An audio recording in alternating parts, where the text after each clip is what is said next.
DNA ataupun juga istilahnya nanti sintesis DNA ya. Kemudian juga masuk kepada apa itu mutasi ya, mutasi DNA atau mutasi materi genetik. Kemudian juga proses transfer materi genetik yang biasa digunakan untuk rekayasa genetika. Ya, kemudian terkait dengan fisiologi mikroba. Fisiologi mikroba ini nanti terkait dengan pertumbuhan bakteri. Kita akan lebih banyak membahas atau bercerita tentang bakteri, ya. Nanti alasannya atau reasoningnya apa akan saya sampaikan di awal, ya. Kemudian juga saya rasa terkait pertumbuhan mikroorganisme, khususnya bakteri, ini sudah pernah disinggung oleh Prof. Ulfa. Ya, jadi saya akan bahas secara singkat tentang fisiologi mikroba. Nah, materi tentang genetika, ya, rekayasa genetika, kita bahas secara khusus untuk genetika mikroorganisme, melingkupi organisme prokariotik dan eukariotik. Ya. Oh iya, sebelumnya saya izin ini nanti mungkin saya akan akhiri lebih cepat ya, tidak sampai jam 9.50 karena saya ada rapat secara offline ya di kantor Halal Center. Jadi saya akhiri nanti saya izin jam 9 kurang lebih ya jam 9 atau jam 9 lebih 10 kita tutup sesi Zoom-nya ya. Nah, kemudian insya Allah minggu depan ya kita akan bertemu secara offline atau tatap muka di kelas ya, karena saya sudah selesai untuk cuti minggu ini ya. Minggu depan saya bisa masuk lagi untuk kelas offline. Nah, kalau kita lihat ya, di sini kita mulai materinya. Untuk kelompok mikroorganisme, kita tahu ya, ada apa saja, ada bakteri, virus, kemudian ada kelompok protista ya. Kemudian protista ini sekarang sudah dibagi lagi ya menjadi kelompok protozoa, kemudian juga ada alga ya, dan juga kelompok protista mirip jamur. Nah, kemudian ada apa lagi kelompok mikroorganisme selain tadi yang sudah disebutkan, ada archaea ya. Ini termasuk organisme prokariotik berukuran mikroskopis juga. Perbedaannya dengan bakteri adalah kelompok archaea ini hidupnya adalah pada kondisi atau habitat yang ekstrim. Nah, kemudian ada apa lagi? Ada lagi kelompok mikroorganisme yang biasa kita kenal juga sebetulnya ya, kelompok jamur mikroskopis atau kapang istilahnya. Kalau bahasa Inggrisnya biasanya kita kenal dengan istilahnya molds ya. Nah, dari sekian banyak ya yang digolongkan sebagai mikroorganisme, maka ada yang digolongkan atau dikelompokkan atau termasuk ke dalam organisme prokariotik, ada yang termasuk ke dalam organisme eukariotik. Nah, perbedaannya apa? Secara mendasar, prokariotik itu selnya tidak memiliki atau tidak dilengkapi dengan membran inti sel. Ya, nanti ada gambarannya. Sedangkan organisme eukariotik itu adalah organisme dengan sel yang sudah lebih advance ya, sudah lebih modern, sudah lebih kompleks dibandingkan dengan sel pada organisme prokariotik. Ya, diketahui dari mana ciri utamanya adalah eukariotik ya. Eukariotik new, baru, lebih modern ya, itu sudah dilengkapi oleh membran inti sel. Jadi bagian nukleusnya itu sudah dilingkupi oleh membran. Nah, ini gambarannya ya. Kemudian apa kaitannya dengan saat ini rekayasa genetik dan sebagainya ya, penelitian biologi molekular itu berangkat dari organisme prokariotik ya. Pembelajarannya yang paling mudah itu adalah dengan menggunakan sel bakteri. Mengapa? Karena sel bakteri ini adalah sel yang sederhana. Ya, tadi dikatakan sebagai organisme prokariotik, tidak punya membran inti sel. Tetapi dari segi organelanya dia sudah dilengkapi, ya, artinya punya daerah nukleoid, punya inti sel, ya, kemudian juga ada ribosom yang berfungsi sebagai mesin biologis, ya. Kemudian ada dinding sel, ada membran sitoplasma. Nah, sebagai organisme bersel tunggal, ya, bakteri ini juga mudah untuk dikembangbiakan. Ya, reproduksinya dalam waktu singkat itu sudah bisa kita dapatkan hasilnya, ya, dari satu sel membelah menjadi 2 sel dan seterusnya. Dalam waktu singkat kita bisa panen sel yang banyak, sehingga ya bakteri ini banyak juga dijadikan sebagai model untuk proses ataupun juga pembelajaran, ya, penelitian terkait dengan biologi molekuler. Nah, bakteri selain punya daerah nukleoid atau kromosomal, ya istilahnya, dia juga punya plasmid. Apa itu plasmid, ya? Ini secara singkat slide yang saya tunjukkan ini menggambarkan perbedaan antara sel prokariotik dengan sel eukariotik, ya. Katakan tadi eukariotik lebih modern. Nah, apa yang termasuk ke dalam elemen genetik bakteri? Tadi saya katakan ada daerah nukleoid, ada juga yang disebut sebagai plasmid. Apa perbedaannya dan apa persamaannya? Ya, kalau bakterial kromosom atau daerah nukleoid tadi, ya, ini komposisinya atau terdiri dari double stranded DNA. Ukurannya lebih panjang, ya, biasanya sangat panjang, bahkan berukuran lebih panjang dari sel itu sendiri. Tetapi karena dibentuk dalam suatu struktur yang dia kompartemen, ya, atau ringkas begitu, maka dia bisa masuk ke dalam sel bakteri yang sangat kecil. Ya, umumnya ketika diuraikan atau dibuka begitu, ya, ini berbentuk sirkular atau membulat.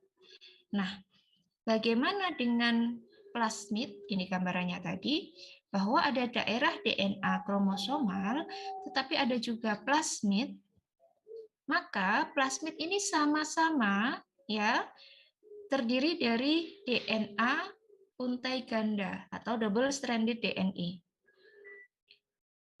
Bentuknya sama, umumnya adalah membulat, ya. Tetapi ukurannya ini lebih kecil daripada kromosomal DNA pada bakteri. Fungsinya apa? Peranan dari plasmid ini adalah sama-sama membawa gen.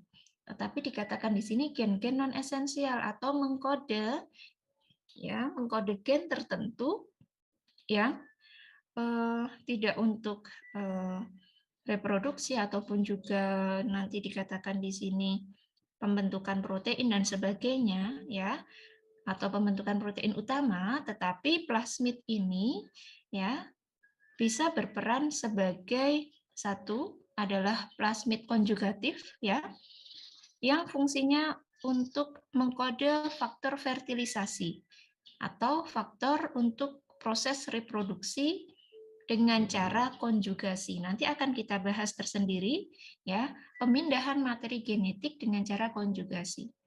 Nah, plasmid konjugatif ini punya faktor fertilisasi yang disebut sebagai F-faktor. Bakteri yang memiliki F-faktor, ya, ini nanti dia bisa membentuk suatu fili, ya, atau jembatan pilus begitu untuk memindahkan materi genetik. Makanya disebut sebagai faktor fertilisasi.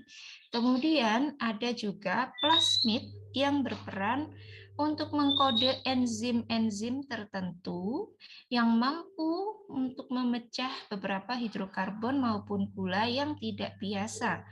Dikatakan di sini code for enzymes to break down unusual sugars and hydrocarbons, ya.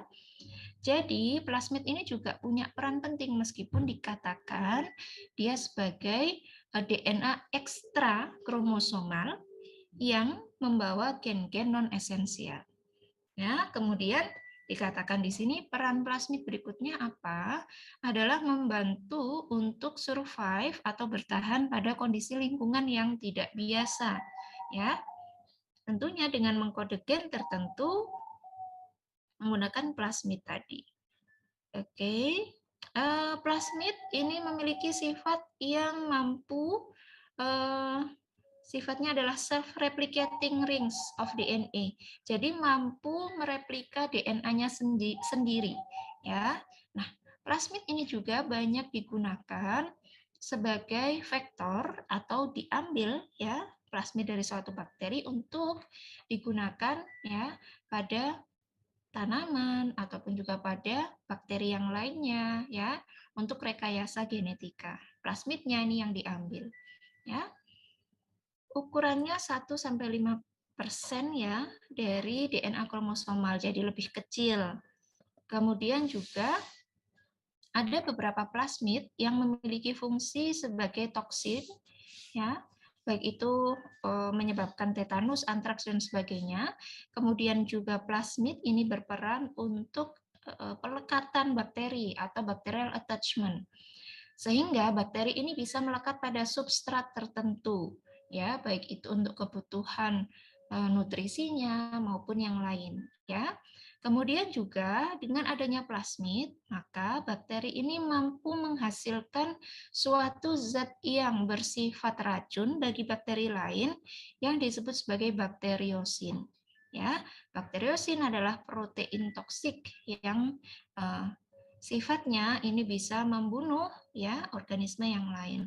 Dengan adanya plasmid, maka bakteri ini juga bisa bertahan pada kondisi tertentu. Tadi dikatakan seperti itu. Nah, karena apa? Karena plasmid ini juga mengkodekan atau membawa gen yang mengkode R faktor atau faktor resistance. Faktor resisten itu seperti apa ya? Yang memungkinkan sel bakteri itu kebal terhadap kondisi seperti paparan antibiotik ya ataupun juga adanya ion logam ya logam berat ataupun kondisi toksin ya racun dari lingkungan yang masuk ke bagian sel selular toksin atau toksin selular ya. Nah, itu ya terkait dengan plasmid. Jadi sama-sama maupun baik itu bakterial kromosom maupun plasmid memiliki DNA, mengandung DNA, ya. Sekarang kita lihat DNA tadi, ya, tersusun dari rangkaian ya DNA. Nah, ini punya ruas tertentu yang dia sifatnya bisa mengkode polipeptida tertentu atau membawa suatu sifat yang spesifik, kita katakan seperti itu, dan itu disebut sebagai gen. Ya. Oke, DNA terdiri dari apa? Ya, adalah asam nukleat, deoksiribonukleik asid. Nah, selain DNA, ada juga RNA. Ya, bedanya ada di mana? Perbedaan DNA dengan RNA. Kita lihat di sini. Yang pertama apa? Kita lihat secara strukturnya DNA bagaimana? Untainya adalah untai ganda atau double stranded, double helix. Sedangkan RNA itu adalah untai tunggal, ya. Hanya satu untai saja. Nah, apalagi yang membedakan antara DNA dengan RNA? Kita lihat basa nitrogennya. Kalau DNA ada sitosin, guanin, adenin, dan timin, sedangkan RNA dia punyanya tidak lagi timin, tetapi punya urasil. Ya. Kemudian apalagi yang membedakan adalah gula pentosanya. Kalau pada DNA adalah deoksiribosa, sedangkan RNA adalah ribosa. Nah, secara struktur kita bisa lihat gambarannya seperti ini ya, seperti pilihan tali tambang atau tali tampar ya. bagian luarnya ya kita lihat yang berwarna biru. Ini gambaran skematis saja ya untuk memudahkan kita melihat. Itu adalah kombinasi atau adanya ikatan antara gula dengan fosfat. Makanya di sini disebut sebagai sugar phosphate backbone ya, atau rangka gula dan fosfat. Lalu di bagian tengahnya ya ada ikatan antar basa atau base pair ya. Pasangan basa ini sifatnya adalah selalu komplement antara T berpasangan dengan adenin, timin dengan adenin, guanin dengan sitosin, ataupun sebaliknya ya, sitosin, guanin, adenin, dan timin. Ya, bahwa Allah menciptakan ya segala sesuatunya itu berpasang-pasangan. Ada kanan, ada kiri ya, ada laki-laki, ada perempuan ya, dan sebagainya. Pun ternyata basa nitrogen penyusun ya, penyusun material organik ya pada makhluk hidup, penyusun materi organik, materi genetik pada organisme makhluk hidup adalah pasangan juga. Nah, kita lihat di sini pasangannya itu tidak boleh sama ya, tidak ada ini T dengan T, tono dengan tono tidak boleh ya kan? Tono dengan anin boleh ya, timin dengan adenin. Kalau timin dengan timin, wah ini bisa terjadi mutasi. Ini kita implementasikan dalam integrasinya ya kan.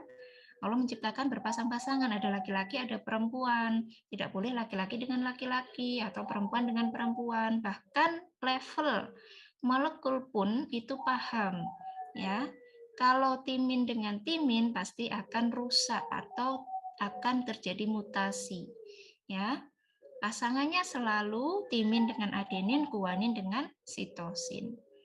Ya.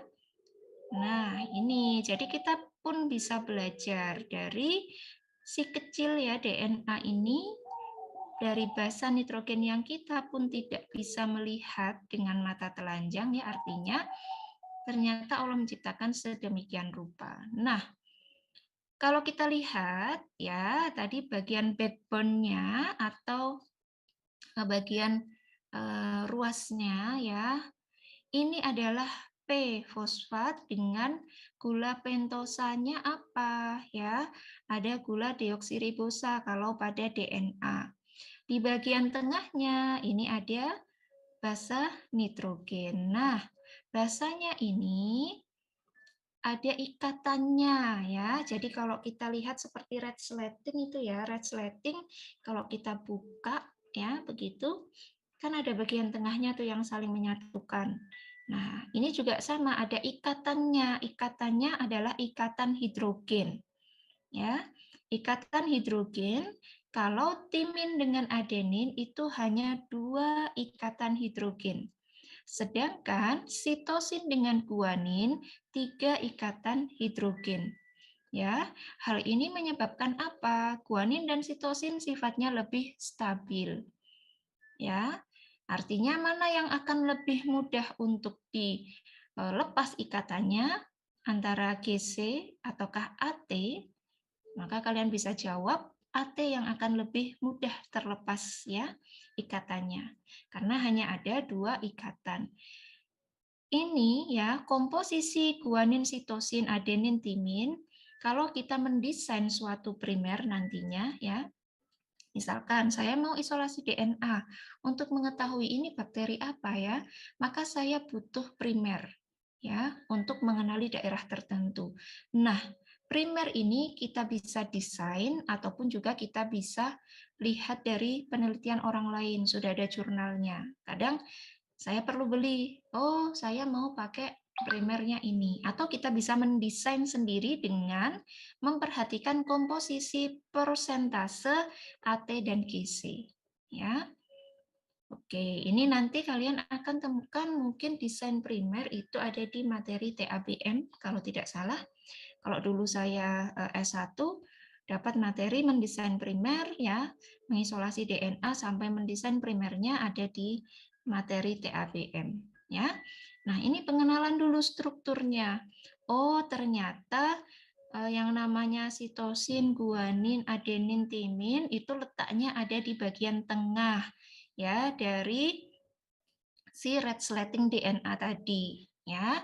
Kemudian bagian pinggirnya itu apa? Itu adalah fosfat dan gula. Fosfat dan gula ini juga diikat oleh yang namanya ikatan fosfodiester ya. Nah, gambarannya seperti ini. Adenin di sini. Kemudian juga ada ya. Ups. Adeninnya di sini, ini namanya basa tadi ya, basa nitrogen, kemudian ada gulanya di sini, gula pentosa, dia punya 5, makanya di sini disebut ada ujung 5, nanti ketemu ujung 3 di sini, ya. Ini menunjukkan C, ya. C keberapa? C ketiga, C kelima, ya. Kemudian ujung 5 ini akan dan ujung 3 ini masing-masing akan terikat dengan P. Ini bukan tanda parkir ya, P ini fosfat ya. P fosfat. Fosfat, gula, dan basa ini satu kesatuan kita sebut sebagai nukleotida. Ada istilah baru lagi, nukleotida. Nanti ada istilah nukleosida ya. Nukleotida terdiri dari fosfat, gula, dan basa.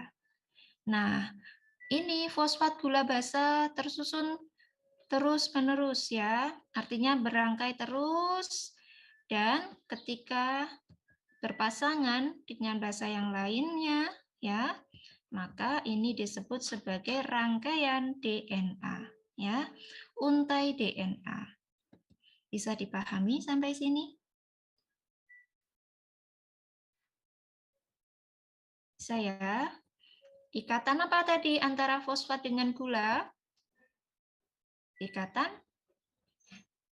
bukan ikatan cinta ya, ikatan fosfodiester ya. Ikatan fosfodiester. Kalau antar basa tadi ikatannya ikatan apa?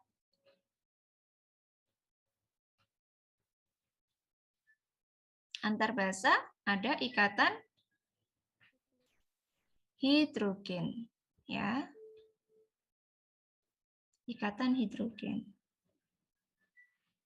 Oke, baik. Ini sambil saya cek untuk chatnya ya, sudah semua. Kalau sudah saya save chat dulu ya untuk presensinya. Baik, kita lanjutkan. Nah, ini untuk basa nitrogen ya dibagi menjadi 2, ada purin, ada pirimidin. Kalau purin itu secara struktur kimia kita bisa lihat ada 2 cincin. Cincinnya ada 2 nih, ya kan? Kalau pirimidin, nah pirimidin hanya satu cincin saja, ya. Yang termasuk basa purin ada adenin, guanin, pirimidin adalah sitosin, urasil atau timin, ya, urasil dan timin, sorry.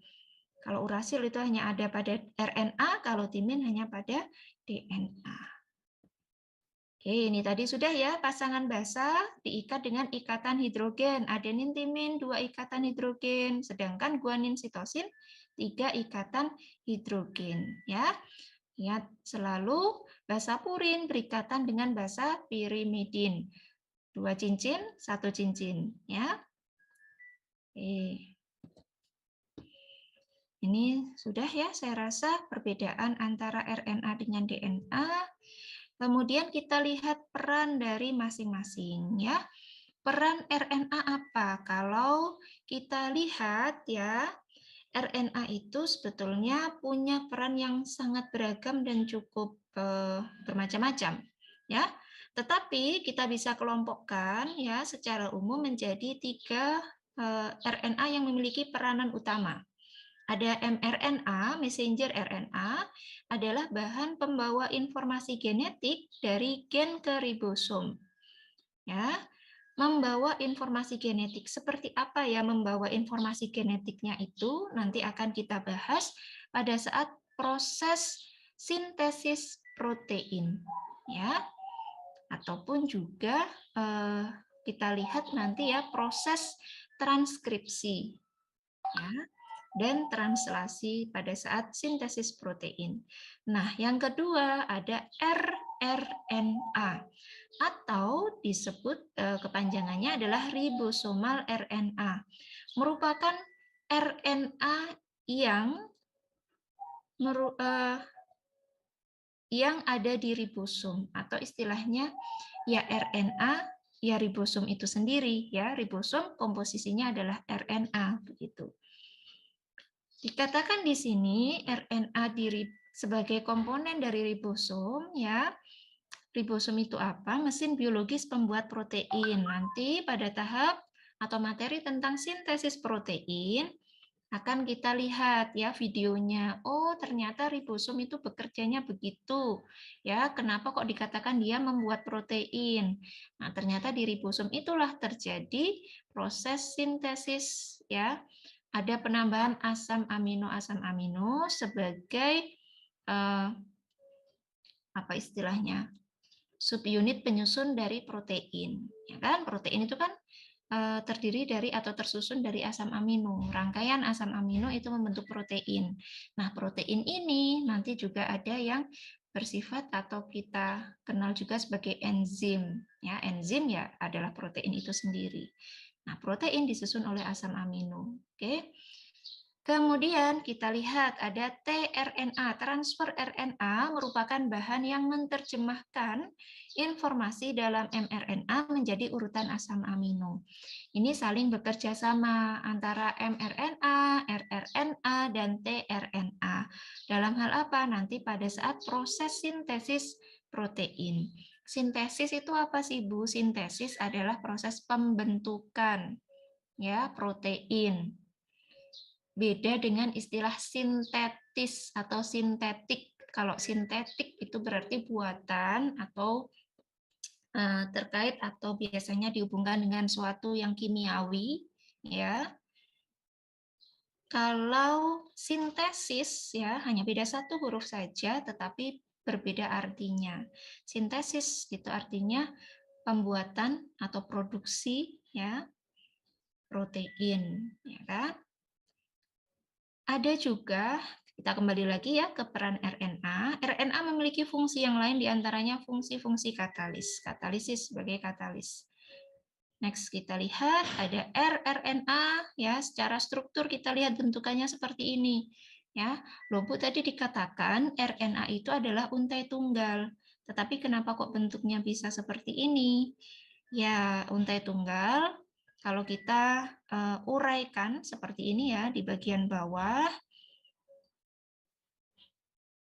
Nah, kita bisa lihat ini adalah untai tunggalnya, tetapi karena saking kompleksnya yang namanya ribosom, ya, maka dia bisa bertemu oleh pasangan basa yang komplement, ya, dan seterusnya. Ini adalah ribosomal. Kemudian kalau tRNA bentuknya juga sangat khas ya. Satu untai di sini ya. Tersusun dari basa-basa nukleotida dan seterusnya membentuk bentukan seperti ini. Pengangkut asam amino dan dikatakan tRNA tadi adalah transfer ya, Transfer berarti dia sebagai pemindah sekaligus karena membawa asam amino ya. Asam amino ini nanti akan membentuk yang namanya suatu kodon. Nah, kodon nanti bisa diterjemahkan sebagai rangkaian asam amino yang hasil akhirnya atau produk akhirnya berupa protein. Nanti kita akan bahas lebih dalam ya pada sintesis protein beserta dengan video animasinya agar lebih mudah untuk memahami. Nah, mRNA itu tadi dikatakan sebagai messenger RNA ya, pembawa informasi genetik karena apa? Dia berfungsi sebagai kopian. Nih, informasi genetiknya apa? 3 basa ini disebut sebagai kodon. Kodon 1, 2, 3, 4, 5, 6, 7. Contohnya, ya, G, C, U, A, C, G. Contoh atau saya bisa analogikan seperti ini. Ada 3 huruf. I, B, dan U. Kalian bisa baca menjadi apa saja. Ada 3 huruf ya. I, ini saya tulis di chat. Sorry, tidak usah di chat. Ada huruf I, ada huruf B, I, ada huruf B, dan ada huruf U. Kita bisa bacanya seperti apa sih? Kita baca tiga huruf ini, kita bisa baca sebagai ibu, ya kan? Kita bisa baca sebagai ubi, kita bisa baca sebagai bui, kita bisa baca sebagai apa lagi? Biu, misalkan. Nah, masing-masing ini punya arti yang berbeda, ya kan? Ibu misalkan apa? Orang tua perempuan, contoh, ya. Ubi adalah apa misalkan? Umbi-umbian. Bui sama dengan penjara. Misalkan seperti itu. Nah, kodon ini juga sama ya. Basa tadi, basa ada guanin, sitosin, urasil ya. Kalau pada mana tadi? Adenin ya, kalau pada RNA ada U, kalau pada DNA ada T. Ini juga akan dibaca 3-3 ya. Dibaca 3-3 ini nanti yang disebut sebagai kodon.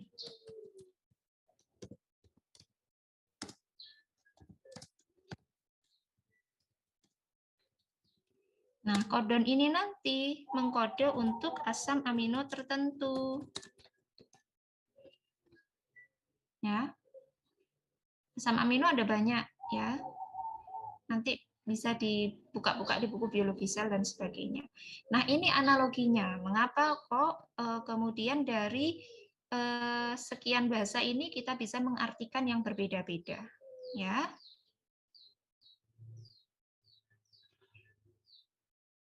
Nah, ups. Oke ya, kita lanjutkan lagi. Kalau DNA ya, itu tadi RNA. Kalau DNA terdiri atas 2 rangkaian heliks antiparalel. Maksudnya antiparalel itu apa? Adalah paralel yang berlawanan arah.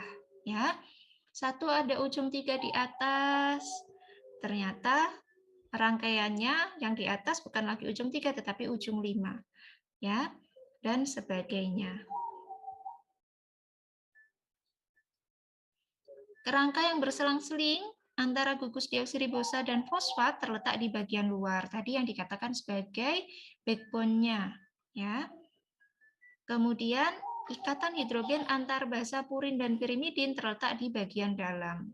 Tadi sudah disebutkan, ya, di bagian tengah ada basanya dan ini saling terhubung dengan ikatan hidrogen. Kalau bagian rangkanya tadi, bagian luarnya itu terikat dengan ikatan fosfodiester. Ya. Oke.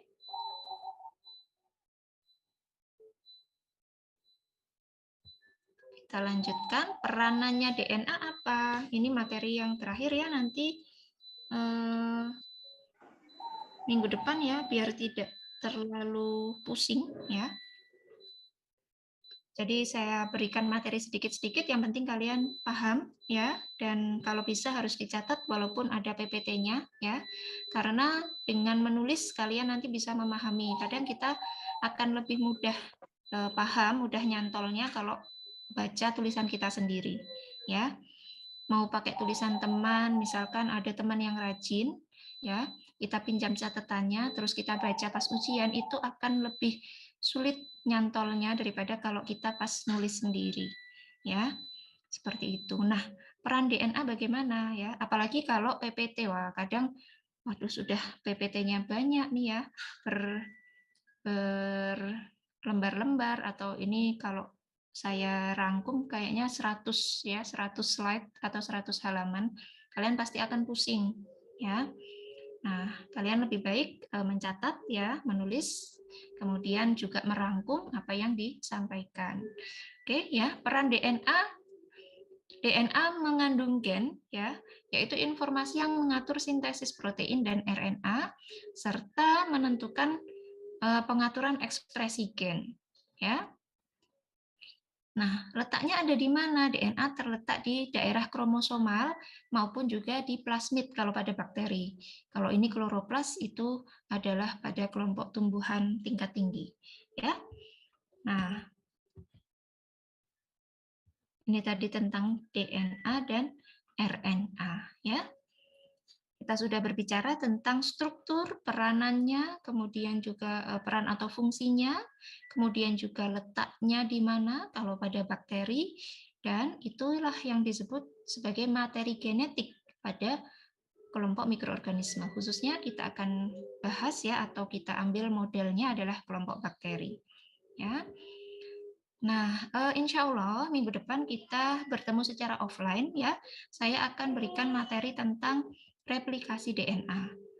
Bagaimana DNA itu direplika atau dibuat salinannya. Oh, satu slide yang belum saya jelaskan di sini adalah, nah, peranan dari replikasi DNA. Mengapa DNA itu penting untuk dibuat salinannya, dibuat replikanya, ya? Ingat peran DNA tadi adalah membawa materi genetik, ya, atau dengan adanya kemampuan DNA yang mensintesis protein, maka proses metabolisme di dalam sel itu akan berlangsung. Bayangkan ya, kalau sel bakteri ini kita ketahui reproduksinya adalah dengan pembelahan biner. Dari satu sel menjadi dua sel. Dari satu sel menjadi dua sel, ya, masing-masing tentunya harus membawa DNA yang sama atau yang identik.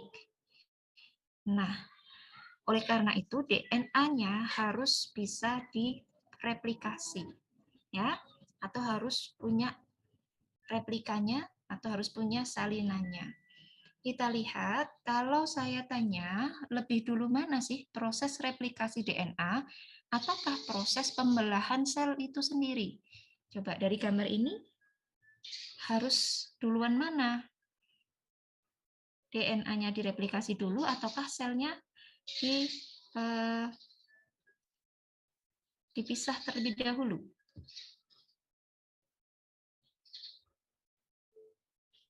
Replikasi DNA dulu, Bu. Iya, replikasi DNA terlebih dahulu, ya. Jadi, ketika satu sel bakteri itu sebelum bereproduksi menjadi dua sel melalui mekanisme yang disebut sebagai pembelahan biner, ya, membelah sama ukuran, ya, pembelahan biner itu, maka sel itu akan memanjang terlebih dahulu. Cell elongates and DNA is replicated.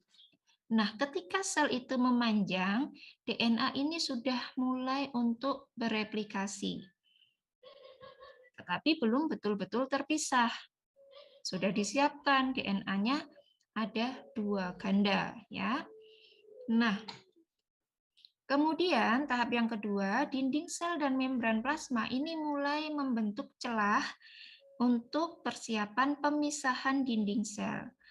Kita lihat gambaran yang B ini, a thin section of a cell of Bacillus licheniformis starting to divide. Adanya ya struktur ya atau bagian yang menebal pada sel dari Bacillus licheniformis ini menunjukkan mulainya ya atau sebagai titik awal. Kalau di buku fisiologi mikroba itu dikatakan sebagai noktah ya, proses pembelahan sel bakteri. Kita lihat yang berwarna kuning ini adalah daerah nukleus ya, nukleoid. Daerah nukleoid yang ketika dinding sel dan membran plasma ini mulai membelah, ternyata DNA ini sudah mulai terpisah. Ya.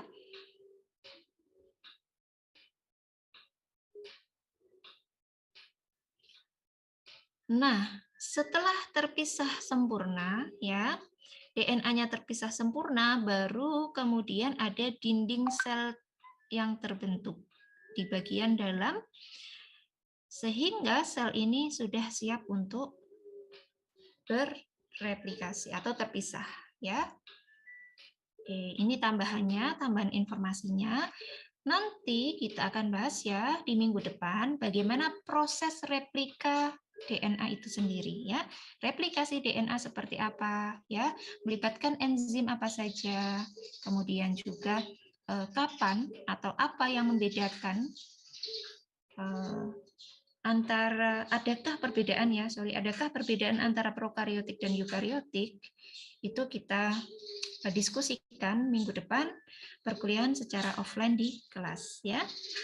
Oke, baik, terima kasih untuk pertemuan hari ini. Seperti yang saya sampaikan tadi bahwa saya ada agenda untuk rapat offline, jadi saya harus siap-siap. Kita cukupkan ya untuk pertemuan sesi Zoom-nya. Mungkin jika ada pertanyaan bisa disimpan, kita bertemu minggu depan di kelas ya. Oke. Untuk presensi sudah semua ya, nama dan NIM di kolom chat sudah saya simpan ya. Mari kita tutup pertemuan pagi hari ini dengan bacaan hamdalah dan doa penutup majelis. Alhamdulillahirrabbilalamin. Subhanakallahumma wa bihamdika asyhadu an la ilaha illa anta astaghfiruka wa atubu ilaik.